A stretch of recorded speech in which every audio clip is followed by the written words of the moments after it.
Welcome to Food Joy Club. Now this time, we've got no food for you, but we have holiday stories, we have holiday traditions, whether it's Christmas, Chanukah, or something else, or even if this time of year wasn't really a normal time to celebrate anything, just sort of how people, mostly in the US, sort of enjoy the holiday.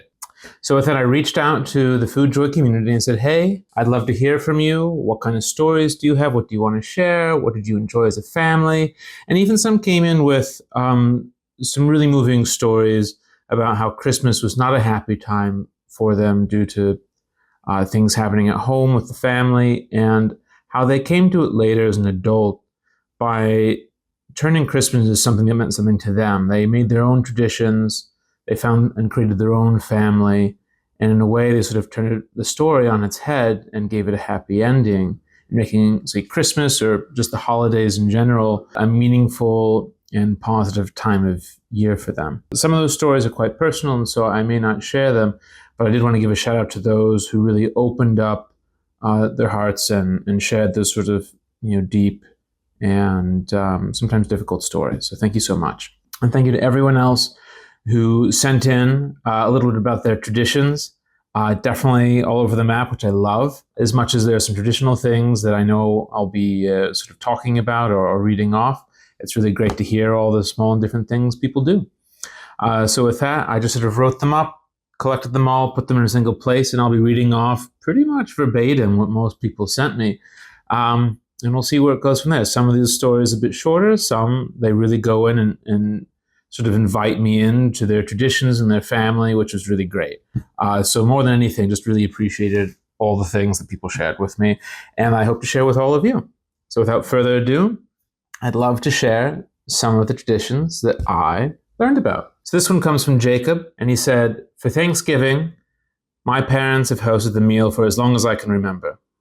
They live on Long Island, so I take the train out there and spend a few days with them for the long weekend. Every year, my mom takes the lead in preparing the meal. It's often a struggle to get her to delegate the prep work across the family, so I often find myself pestering her until she gives me something to do to help. I can definitely say this is something that happened in my family as well. Sometimes my mom, I think, was like, look, I know what I'm doing. You kids have no idea what you're doing. It's literally less work if I do it myself, but still we felt bad and tried to help anyway. Sometimes she would just say, here, tear up this bread to make the stuffing. Very basic task, something, us at 8 or 10 years old definitely could handle. And if we didn't do a good job, it wasn't going to do that much damage. So definitely know that story well. For the December holidays, my family observes Chanukah and is part of our Jewish heritage. Because it's less important as a Jewish holiday, we usually just get together to light the candles, cook some potato latkes, and exchange gifts. A very small gathering of me, my younger sibling, and our parents. That sounds really nice. So my father being Jewish, we would celebrate Chanukah, and as you said, it's not a high holy holiday. There's others for that, but it is one that a lot of folks know simply because it's around the same time of year as Christmas, and so it gets some recognition, which is nice in its own way. We would definitely have latkes. I am a sour cream over applesauce guy. I do want to know, because it's controversial sometimes, everyone has a take. Do you want your latke something sweet or something sort of savory or light?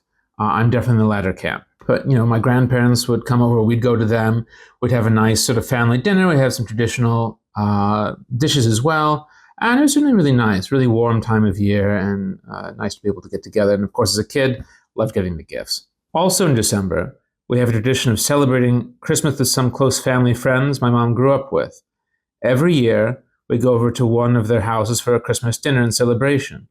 Part of the tradition is they'll tell us it's starting around 3 p.m., only for them to call up my mom at 2:30 to say it's been delayed to 6 p.m. My dad and I call it the O'Brien time coefficient. So I'm assuming that is the last name of the family in question. I do like, this sounds like a little Star Trek-y to me, so I do appreciate it. I can't say I've ever experienced something quite like this, but if you know it's going to happen, it in itself becomes tradition. I think it's kind of fun. So thanks a lot, Jacob. Really appreciate you sharing your different holiday traditions, your different holidays, and given the cultural and ethnic background for you. The next one comes from Igor. He kept it simple, but he sent the cutest photo of him and his young son with Santa Claus. Unfortunately, I don't have it here to share, but I always appreciate those as well. Just really, really warm.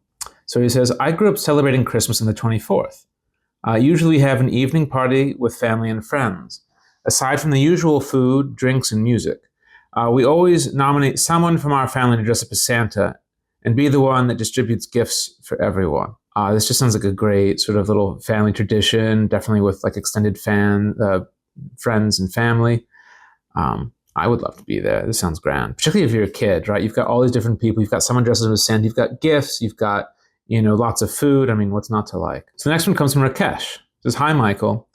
My parents and I never really were big on the holidays because, I think he means like Christmas, because they are from India and of Hindu faith. We celebrated Thanksgiving and Christmas as children, but it wasn't a big deal. Coming from a family that has a lot of vegetarians, we did make lasagna for these holidays, though. And I remember him sharing some of the sort of vegetarian recipes that they did.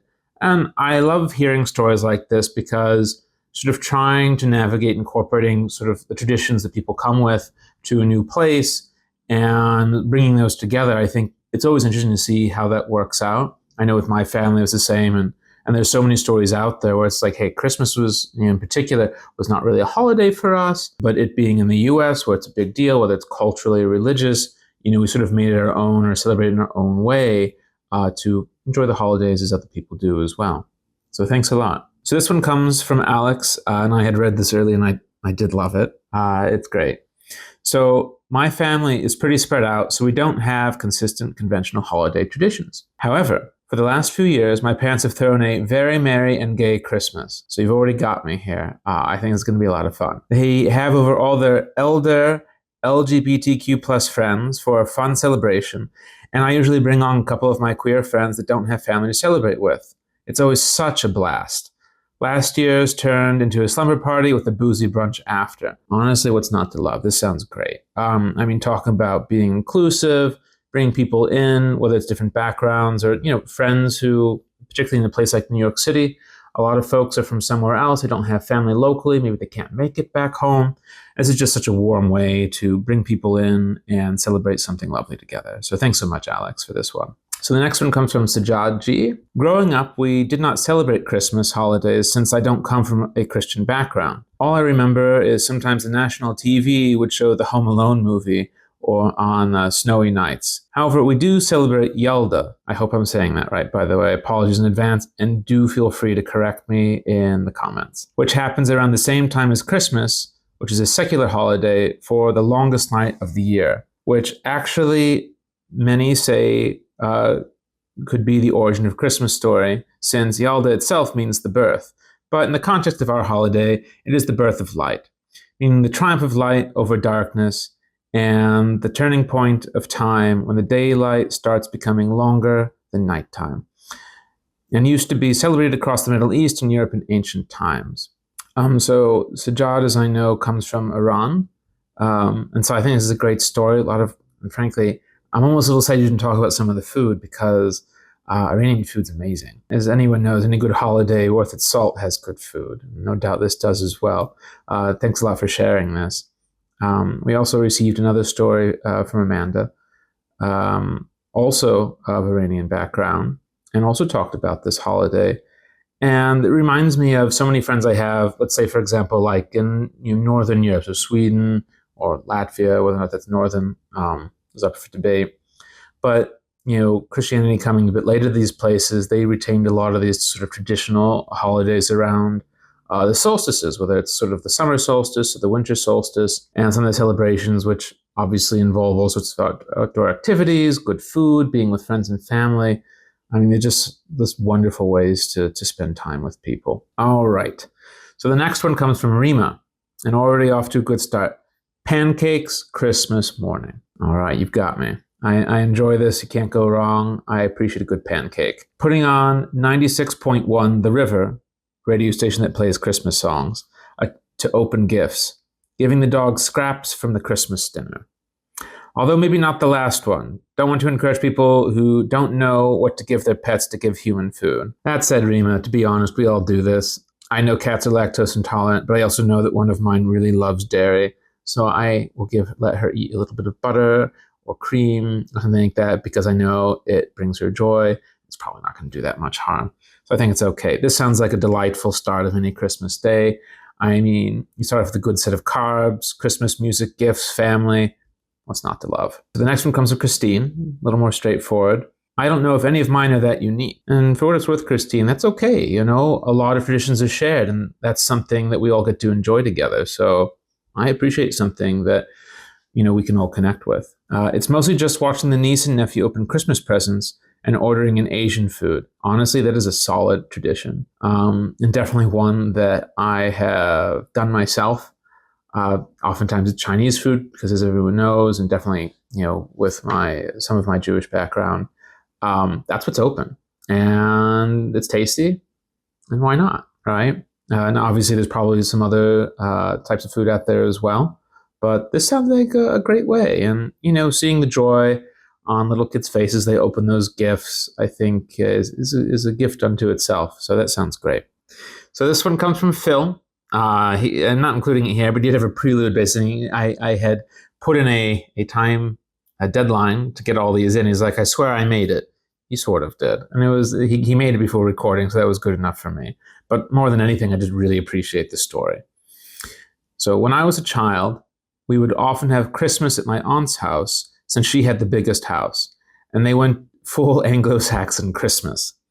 The halls were indeed decked with boughs of holly, giant Christmas tree, giant was capitalized here, stockings, decorations, and giant Christmas feast. All right, it sounds like it's straight out of A Christmas Carol. But the part I remember most was the present opening time. It's pretty standard for any kid. I had only had one uncle and one aunt. My uncle never listened to my present suggestions, and I would always get some intellectual puzzle toy or whatever, and my aunt likewise would be like, no, you have too many toys, and it would only get me clothes. Yeah, this is like when I would get, say, underwear and socks for Christmas. It's like, yeah, this is practical, but like, I wanted something else. Like, it didn't matter what, but I was just like, this was not what I had in mind. So I think it's a pretty typical kid reaction to this sort of thing.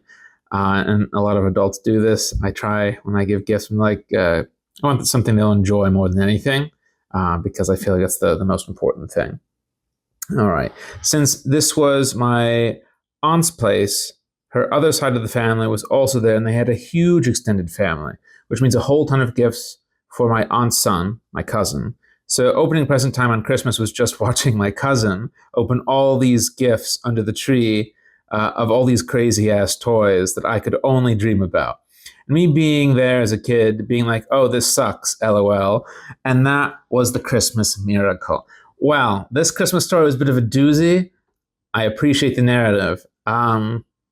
Definitely, I think the closest I can get is because I'm much older than my youngest brother, watching him open gifts as basically like a young adult, and being like, all right, I guess my time has passed, but like, you know, half the gifts under the tree were for him alone. So I kind of know how that feels in that way. But thanks a lot for sharing that. I appreciate the story. And I imagine you're probably not the only one out there who's had something like that. So the next one comes from Magdalena. And this is a great one too, because it's a different cultural background, a little different, and really tells a great story. So my family celebrates traditional Polish Christmas Eve on the 24th. So we get double the celebrating. Super starts when it's dark. Oh, I guess that's what you call it. Oh, supper. Sorry. Reading is hard sometimes. Technically, when you can see the first star in the sky, it starts with everybody exchanging good wishes, hugs, and breaking wafers with each other. Each wafer has a Christmas scene stamped onto it, and the packet usually contains a bonus colorful one among the regular white ones. That one you can save for your pet. It's said that at midnight, animals will speak with a human voice, though I've never caught my cat saying anything. Yeah, I haven't heard my cats using sort of words per se, but they're definitely saying stuff. I do wonder if the cookies have something to do with it.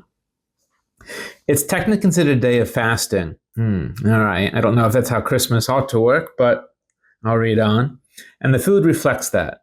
No meat, no dairy, no alcohol, just fish. Traditional herring and carp. Sauerkraut, mushrooms, in many combinations, and compote made from dried fruits. There's borscht with ears, tortellinis with mushrooms inside. Oh, that's kind of cute. Lots of pierogies. Who doesn't like a good pierogi?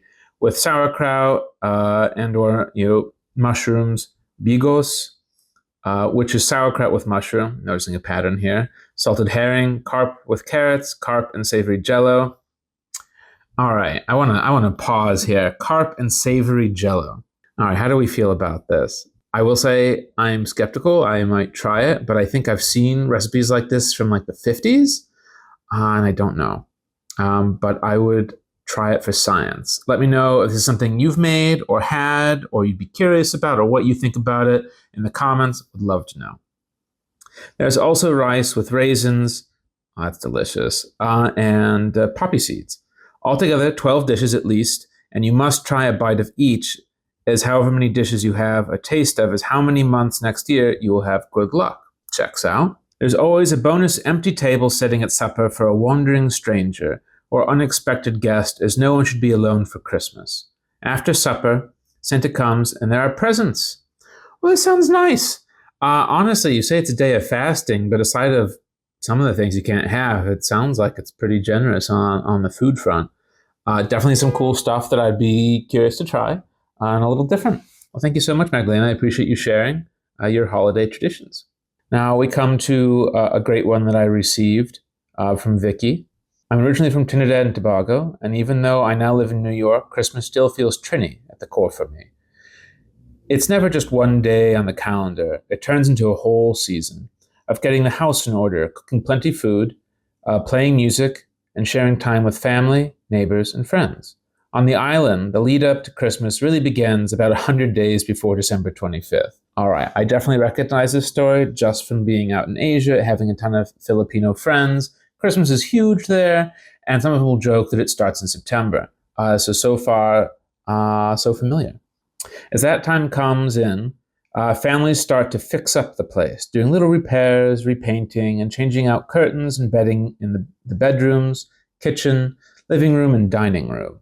We'd go to the fabric store, pick up material, and sew our own curtains and sheet sets to everything, so everything feels new and full of love.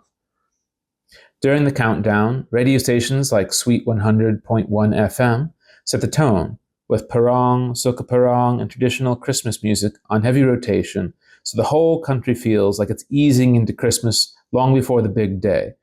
Well, starting 100 days beforehand, there's plenty of time to ease into it, that's for sure. The food and the music are a big part of what makes it feel like a Trini Christmas. Parang and soca parang play softly in the background or blast from a speaker while the kitchen becomes the busiest room in the house. There's a proper baked ham made from a pork leg or shoulder, chow chow, pasteles. I'm probably saying it wrong. Sorry, everyone. Do correct me.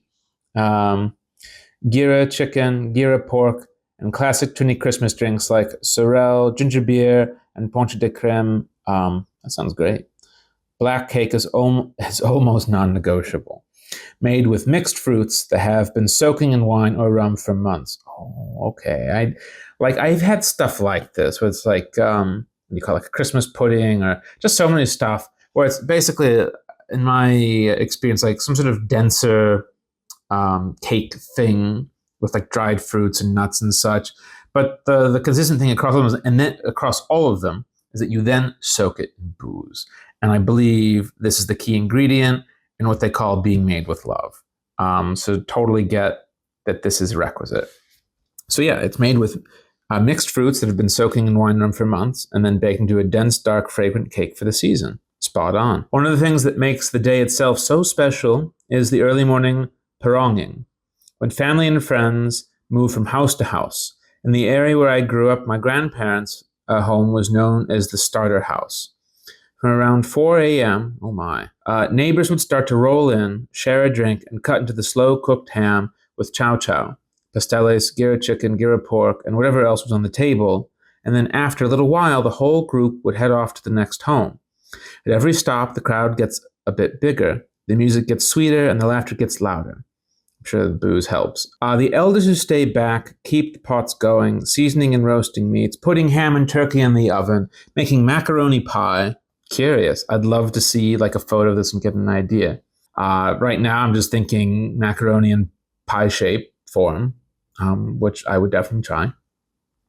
Rice dishes, stew or roast chicken, potato salad, kalalu or other greens, sweetbread, and more. So all that by midday. There's a full Trini Christmas spread ready when everybody eventually drifts back home.